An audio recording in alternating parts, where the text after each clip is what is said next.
అరే తక్కువయ్యి కానీ అసలైంది వెయ్యి. MDH కాశ్మీరీ ఎర్ర మిర్చి పౌడర్. ఆపరేషన్ సింధూర్ తర్వాత కశ్మీర్లో కట్టుదిట్టమైన భద్రతను ఏర్పాటు చేసింది ఆర్మీ. అడుగడుగునా బలగాలు పహారా కాస్తున్నాయి. అనుమానాస్పద వ్యక్తుల కదలికల్ని అనుక్షణం గమనిస్తున్నారు. అనుమానం వచ్చిన వారిని అదుపులోకి తీసుకుని ప్రశ్నిస్తున్నారు.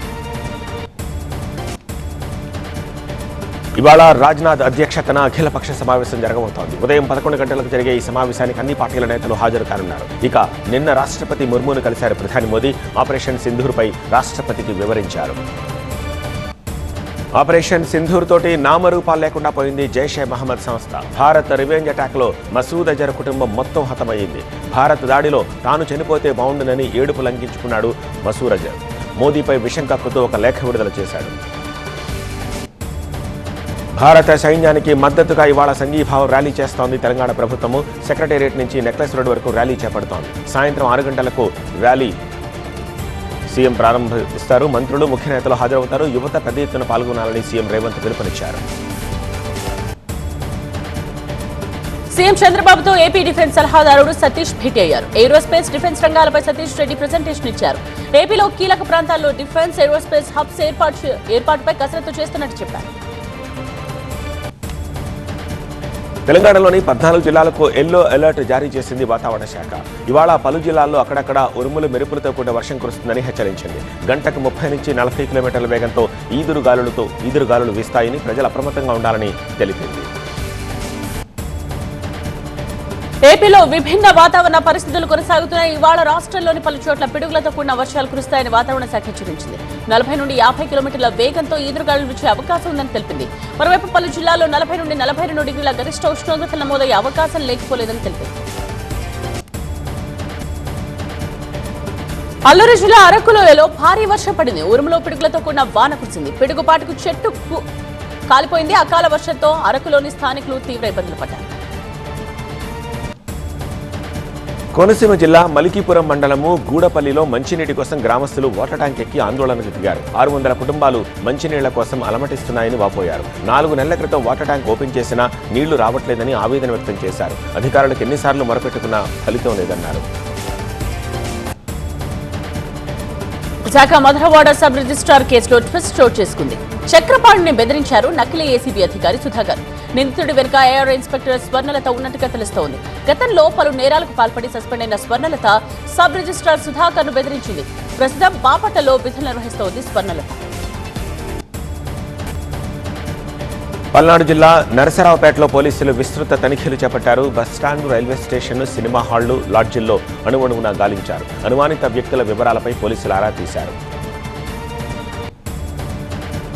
కర్నూలు జిల్లాలో బీజేపీలోకి చేరికలు జోరందుకున్నాయి. తుగ్గల మండలం రాంపల్లికి చెందిన 50 కుటుంబాలు వైసీపీ నుండి బీజేపీలో చేరాయి. బీజేపీ ఎమ్మెల్యే పార్థసారథి ఆధ్వర్యంలో బీజేపీ కండువాలు కప్పుకున్నారు. మోదీ అభివృద్ధిని చూసి బీజేపీలో చేరుతున్నారని చెప్పారు ఎమ్మెల్యే. కర్నూలు జిల్లా దేవనకొండ మండలము గుండ్లకొండ బిల్డింగ్లో కాలనీలో మురుగునీటితోటి ప్రజలు తీవ్ర ఇబ్బంది పడుతున్నారు. మురుగునీటితోటి తీవ్ర అనారోగ్యాల పాలవుతున్నామని చెప్పారు. అధికారులకు ఎన్నిసార్లు ఫిర్యాదులు చేసినా ఫలితం లేదని ఆవేదన వ్యక్తం చేశారు. ఆపరేషన్ సింధూర్లో భారత సైన్యం విజయం సాధించడం పట్ల హర్షం వ్యక్తం చేస్తూ నాగర్ కర్నూలు జిల్లాలో సంబరాలు చేసుకున్నారు. తాండూరు మండలము ఐతాల్ గ్రామంలో చిన్నారులు త్రివర్ణ పతాకాలతోటి ర్యాలీ తీశారు. భారత్ మాతాకి జై, జై హింద్ అంటూ నినాదాలు చేశారు. నల్గొండ జిల్లా దామరచర్ల మండలం వాడపల్లి బోర్డర్ చెక్ పోస్ట్ దగ్గర ధాన్యం తనిఖీల కేంద్రాన్ని జిల్లా ఎస్పీ శరత్ చంద్రపవార్ పరిశీలించారు. రిజిస్టర్స్ పరిశీలించి ఇతర రాష్ట్రాల ధాన్యం లారీల రాకపోకల గురించి సిబ్బందిని అడిగి తెలుసుకున్నారు. బాపట్ల జిల్లా మార్టూరు మండలము ఇసుకదర్శిలో సీఎంఆర్ఎఫ్ చెక్కుల పంపిణీ జరిగింది. మంత్రి పార్థసారథి, స్థానిక ఎమ్మెల్యే ఏలూరి సాంబశివరావు బాధిత కుటుంబాలకు చెక్కులు అందజేశారు. ప్రజలకు కూటమి ప్రభుత్వం ఇప్పుడు అండగా ఉంటుందని భరోసా ఇచ్చారు. ఇబ్బందుల్లో ఉన్న రైతులను ఆదుకోవడంలో కూటమి ప్రభుత్వం విఫలమైందని ఎంపీ వైవి సుబ్బారెడ్డి విమర్శించారు. పామరు నియోజకవర్గంలో మట్టి ఇసుక దోపిడీ పెరిగిపోయిందని ఆరోపించారు. ఈ ప్రభుత్వానికి రైతులను పట్టించుకునే సమయం లేదన్నారు.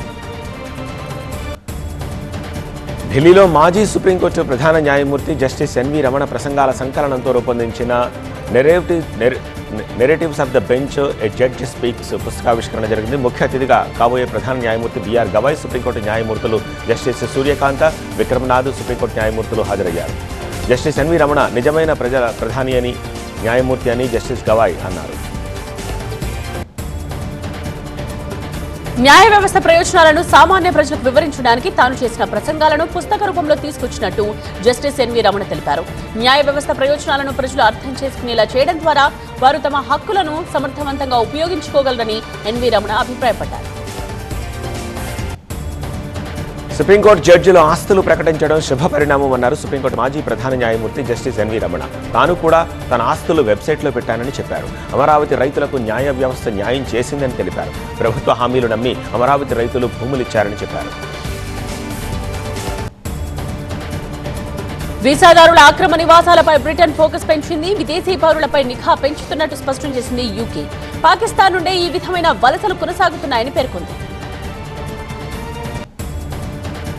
పాకిస్తాన్లోని బహావల్పూర్ శిథిలమయంగా మారింది. భారత్ దాడుల్లో ఉగ్ర శిబిరాలు నేలమట్టమయ్యాయి. ఓ భారీ భవనం పూర్తిగా ధ్వంసమైంది. ఇక్కడ భారీగా ఉగ్రవాదులు చనిపోయినట్టు తెలుస్తోంది. పాకిస్తాన్లోని ముజఫరాబాద్ లో ఉగ్రవాదులు నిలువెల్లా వణికిపోయారు. భారత్ దాడులతో భయభ్రాంతులకు గురయ్యారు. ముజఫరాబాద్ లోని ఉగ్ర స్థావరాలు తీవ్రంగా దెబ్బతిన్నాయి.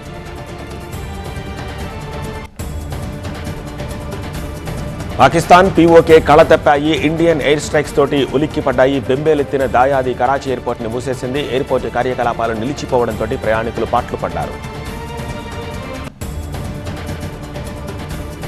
భారత్ దాడులతో పాక్ స్టాక్ మార్కెట్ కుదేలైంది. Pakistan stock market index Karachi 100 ఆరంభంలో దాదాపు 5.5% నష్టంతో 6,272 పాయింట్ల పతనమైంది. చివరకు కాస్త కోలుకుంది. మొత్తంగా 3,600 పాయింట్లు కోల్పోయింది.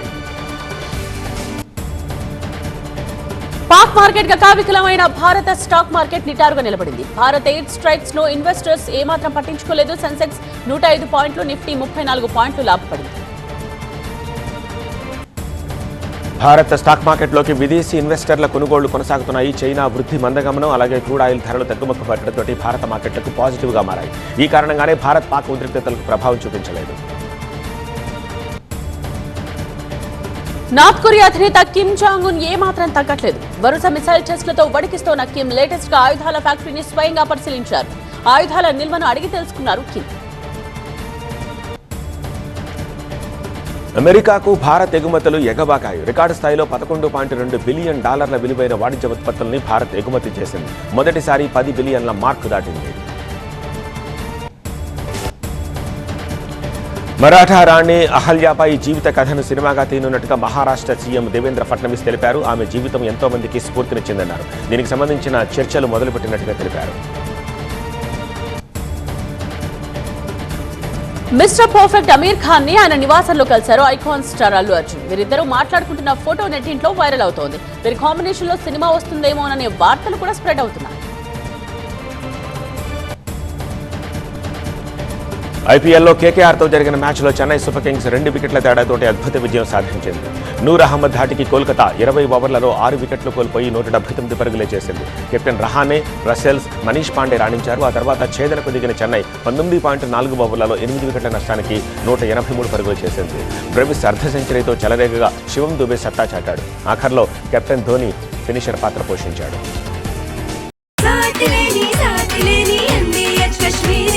అరే తక్కువయ్యి కానీ అసలైంది వెయ్యి. MDH కాశ్మీరీ ఎర్ర మిర్చి పౌడర్.